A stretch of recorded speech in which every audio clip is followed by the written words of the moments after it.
तो इस समय आप देखेंगे तो मऊ जनपद के जो सबसे चर्चित नेता हैं दारा सिंह चौहान अब पुनः विधायक बन गए हैं। इस बार समाजवादी पार्टी से विधायक बन गए हैं। तो जीत को आपकी बहुत बधाई और तमाम शुभकामनाएं। धन्यवाद आपको। आपने जीत दर्ज कर लिया, तीनों सीट पर समाजवादी जीत दर्ज कर ली। प्रदेश में सरकार बनती नहीं दिख रही है, क्या करें?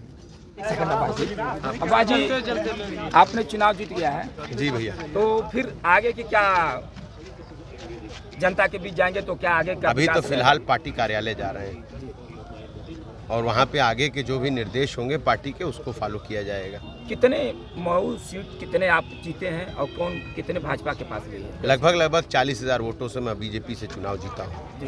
आपके पिताजी भी इतने सीट से नहीं आगे, पिछला चुनाव 4,000 से जीता था, आपने लमसम करीब 45,000 वोटों से आपने चुनाव जीता है। तो यह किसको देते हैं श्रेय?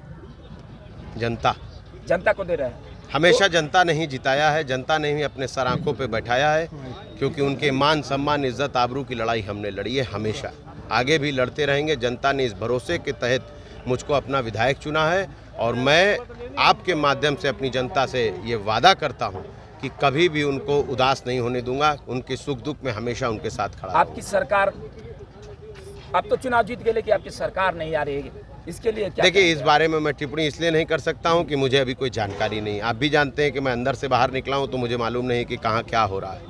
पहली प्राथमिकता आवास अंसारी क्या है? Education system, health infrastructure.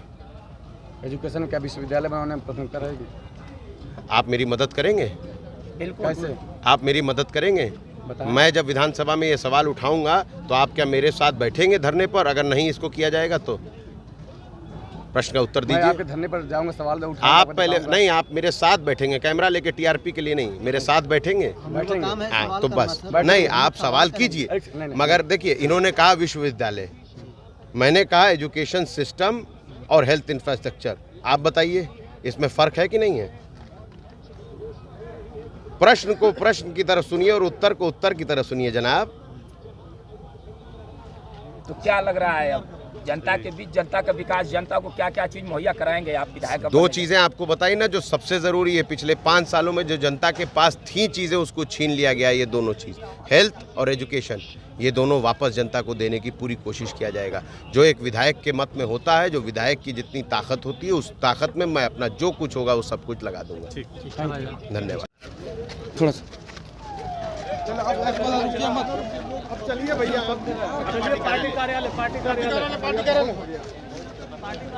Infrastructure को ठीक करना और उसके साथ साथ एजुकेशन सिस्टम को यहाँ के ठीक करना, ये दो यहाँ की जो मेरी सबसे ज़रूरी प्राथमिकता है। तीसरा, मैं खुद एक स्पोर्ट, बहुत लंबे काम है करने के, जो पिछले 5 सालों में नहीं हुआ वो सब कुछ करना है। तो हिसाब किताब भी होगा, सब कुछ होगा।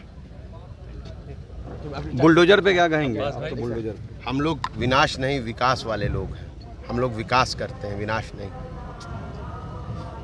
अब्बास जी, मऊ की जनता के लिए जनता को मैं कहे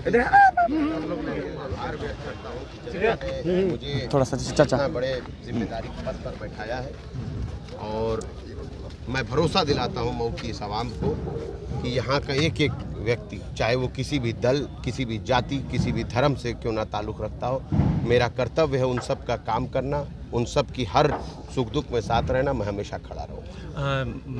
आपके शब्दों से कुछ दुख पहुंचा है, उनके लिए क्या कहेंगे? जैसे कि अभी बहुत सारी चर्चाएं हो रही हैं, तो क्या अपनी गलतियों को मानेंगे? देखिए, कुछ तो लोग कहेंगे, लोगों का काम है कहना। जिसका कहने का काम है वो कहते रहे, हमें जो करना है हम करेंगे। अब्बास भाई, मऊ जो है शिक्षा क्षेत्र में पिछड़ा हुआ है, अधिकारियों को भी देखिए, काफी कष्ट है कि आप मेरे अगर आधे अधूरे बयान को तोड़ करके चलाएंगे तो जिसको दिक्कत है उनसे हम खुद बात कर लेंगे। हम आपके माध्यम से उन तक बात क्यों पहुंचाए, फिर आप आधी अधूरी काट के पहुंचाइएगा। आपके पिताजी की जगह पे आप आज विधायक बन गए हैं, कितनी खुशी महसूस कर रहे हैं? बेहद खुशी महसूस कर रहे हैं जी, और आज भी वही विधायक है। सरकार आपकी नहीं बन रही है और अभी ये आप कह रहे हैं, आप कह रहे हैं, हमारे हिसाब से सरकार बन रही है। अच्छा, अभी आपके हिसाब से सरकार बन रही है सरकार। तो योगी जी तो शपथ लेने की तैयारी कर रहे हैं। ले लें जी, अगर जब बनेगी तब तो। देखिए, जनता है, जनता अपना जो निर्णय करेगी वो हम सबको कबूल है। योगी जी के साथ जाएंगे क्या? फिर वही बात, हम एक दल से बंधे हुए हैं। ऐसे प्रश्न क्यों पूछते हैं जो टीआरपी को सिर्फ करते हैं? कुछ तो मीडिया वाले काम भी कर लीजिए। संविधान का चौथा स्तंभ है आप। शिक्षा के क्षेत्र में कुछ ऐसे प्रश्न भी पूछिए जिससे लगे कि आप एक पत्रकार हैं और एक जिम्मेदार पत्रकार हैं। सिर्फ टीआरपी, हर लाइन पर टीआरपी चाहिए? नहीं, हर लाइन पर नहीं भैया। जो आपका प्रश्न है वो पत्रकारिता का प्रश्न नहीं है, वो पत्रकारिता का प्रश्न, पत्रकारिता का प्रश्न जितना था, अगर वो मुख्यमंत्री बनेंगे, सदन में रहेंगे तो जरूर जाएंगे, क्यों नहीं जाएंगे? केशव प्रसाद जी से अगर वो विधायक बनते हैं, जीतते हैं और सदन में आते हैं तो उनसे भी मुलाकात होगी। कांटे में चल रहा है। घर तो मैं किसी के नहीं गया, कांटे में बहुत चल रहा है। देखिए वो अलग चीजें हैं, राजनीति है, वो अपनी जगह खटासें होती रहती हैं। मतभेद होना राजनीति में कोई बड़ी बात नहीं, मनभेद नहीं होना चाहिए। योगी जी को बधाई देंगे? अगर मुख्यमंत्री हमारे प्रदेश के बनते हैं तो हम सबके मुख्यमंत्री बनेंगे, हम उनको भी बधाई देंगे। जीतने की? अगर जीतेंगे तो जीत चुके हैं। ये आप कह रहे हैं, हमने नहीं देखा है। अच्छा। और जब तक हमने नहीं देखा, हम उस बात पे कैसे टिप्पणी कर दें? जब तक सर्टिफिकेट नहीं देखें। नहीं देख लेंगे, बिल्कुल। ठीक है। शिक्षा क्षेत्र में अब्बास जी, मऊ के लिए क्या प्राथमिकता होंगे? आज विधायक हैं, हर आदमी को बारी बारी एक ही बात बताएं। हाँ बता दीजिए। एक साथ आइए पार्टी कार्यालय पे, वहाँ प्रेस हो जाएगी। हाँ बता दीजिए।